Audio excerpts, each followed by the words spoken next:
mantika, igisa ang bawang, sibuyas, at kamatis. Haluin ang haluin hanggang sa kamatis ay medyo malambot na. Ngayon, ilagay ang baboy. Ang baboy ay pinakuluan ko na iyan ng mga 5 minutes with luya para maalis yung lansa at dumi ng baboy.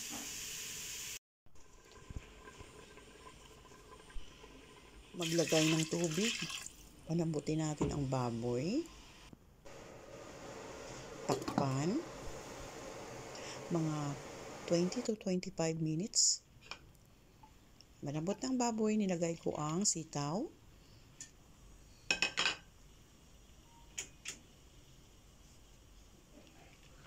Haluin. Ilagay ang okra.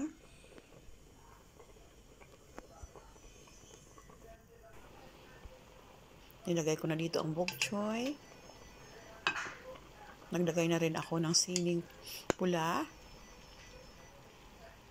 Yung Thailand sini, kasi pag ako'y nagsigang, talagang naglalagay ako ng sili, pampasarap din ng lasa.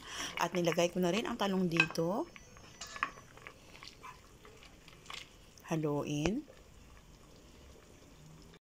Naglagay na ako ng sinigang mix dito. Bago ko nilagay ang sinigang mix, kinuha ko muna ang mga gulay para still green siya at hindi siya itim tingnan kapag hinalo sa sinigang mix. Ayan.